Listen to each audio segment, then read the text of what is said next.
Hey everyone, welcome to Holiday Quickie Quick Shots of Romance. So these are going to be shorter holiday novella quick shots. We're going to try to keep them under 10 minutes. And I forgot to tell you that I'm Becky. And joining me for this episode is Heather. Hi, Heather. Hey, Becky. I got 10 minutes? Yeah, it's only 134 pages. I know. Oh, that's all new information, which is on brand for us. So that's cool. We're good. We're supposed to try to keep them short so that we don't spoil the whole book. True. Okay, I can do this. It'll be perfect. You'll be fine. So on this episode of A Holiday Quickie, we are reviewing Four Pucking Christmases by Emma Foxx. This is book 2 in their Racketeer Why Choose series. Right? Mm-hmm. Yes. We'll link the synopsis of this book on our on-the-shelf show notes at buzzingabout.romance.com. Release date, November 3rd, 2023. Tropes, why choose, grumpy sunshine. Oh, these are the wrong.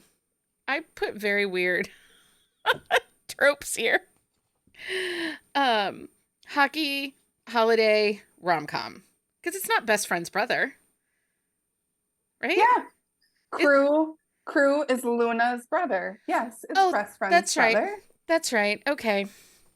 I forgot about Crew and Luna being related because they're kind of the same. Oh.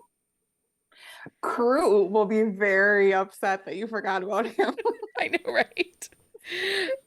He is not a fan of people forgetting about him. He's the golden retriever of golden retrievers, though. Oh my, he really is. And he's so darn sweet and cute. And yeah. Yeah. Yes. This is first person, multi point of view. Put out percentage 21%. There is no third act breakup. This is 134 pages.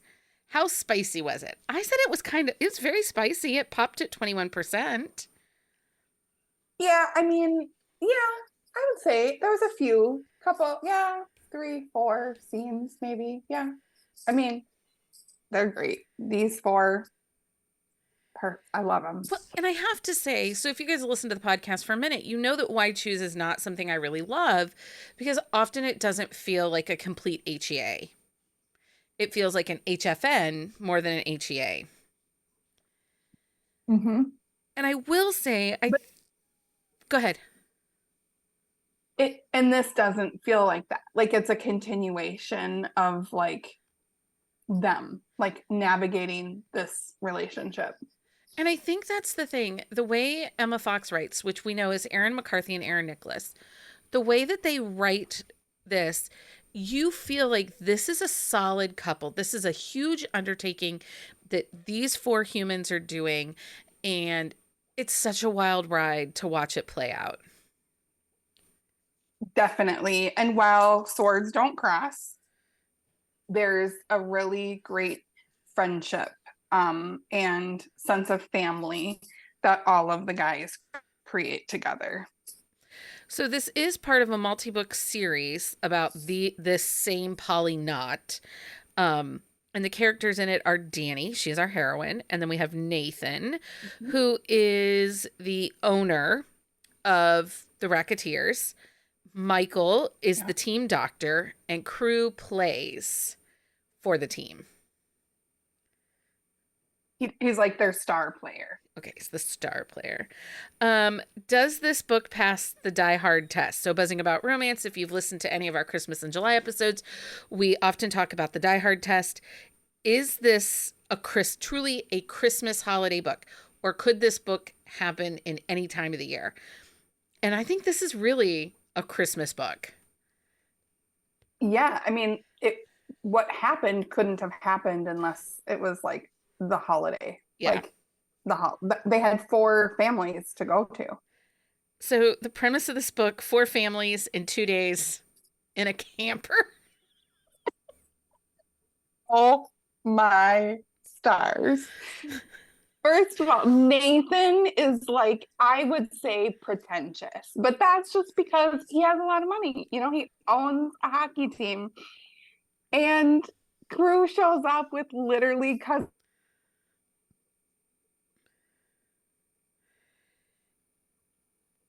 They are wild, this family. These four, and they're all very different individual characters.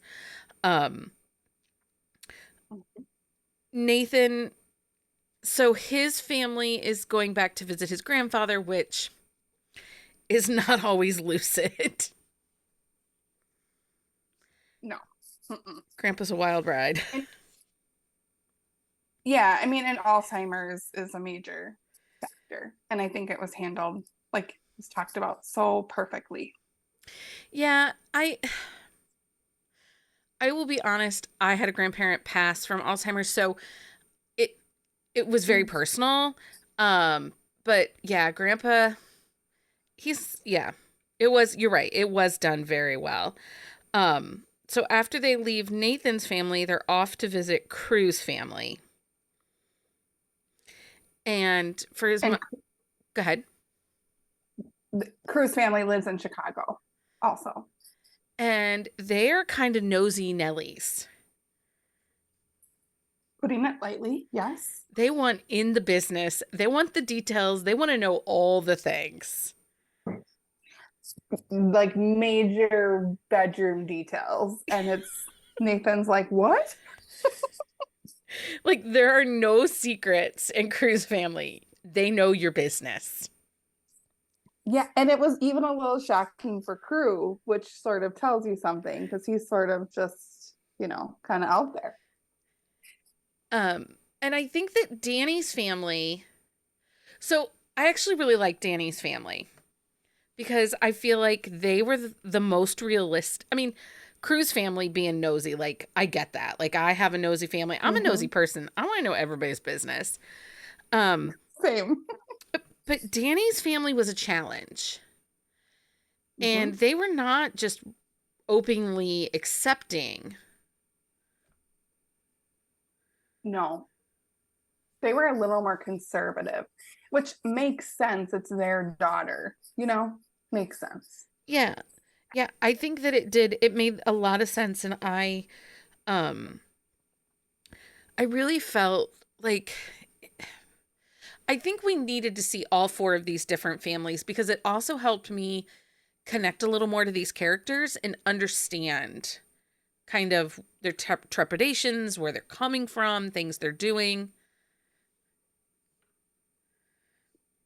Yes, because I think Danny felt guilty that she loves three men. Like she couldn't describe it, but she feels some guilt around it. And then when you meet her family, you're like, oh, well, that makes sense. Why?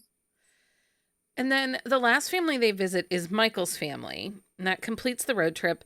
And his is probably the most normal of the family. So you had the pretentious with Grandpa's illness, and then you go to Cruz, who were wild, and Danny's Yep. family, which was tense. There was a lot of tension in that family visit.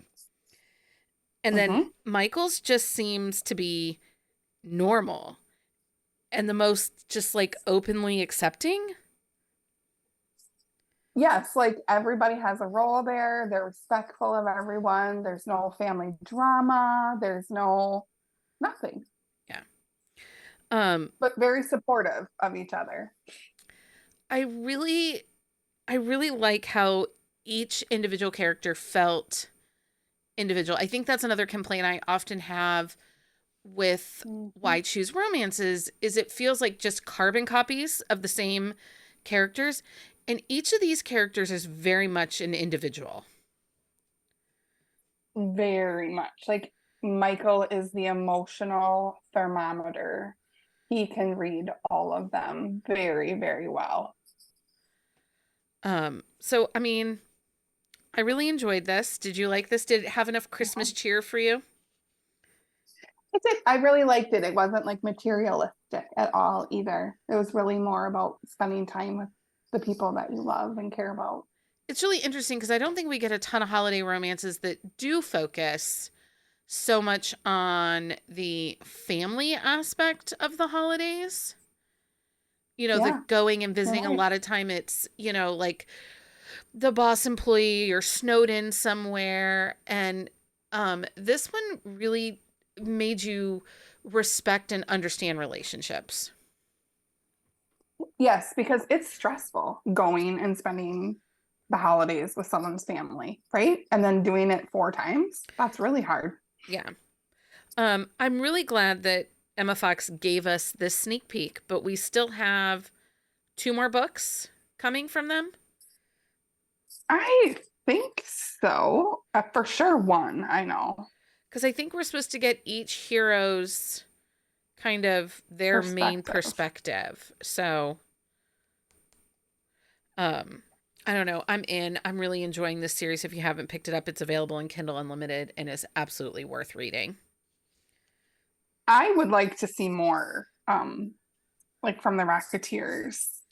Uh, Maybe more thruples. More thruples. Yeah, I Mhm. think she hinted when we did our live that we might see another thruple. Correct. So there is 2 more coming.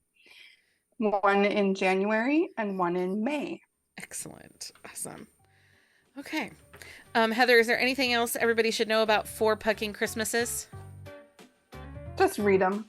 Just read Just read it. it. That's it. Until next time, everyone, happy reading. Find us on Instagram at Buzzing About Romance or on Twitter at Buzzing Romance. If you like the podcast, please leave a review. If you'd like to support us directly, join the Bookcase and Coffee Patreon and receive exclusive content only available to Patreon members. Check out bookcaseandcoffee.com for our on-the-shelf show notes.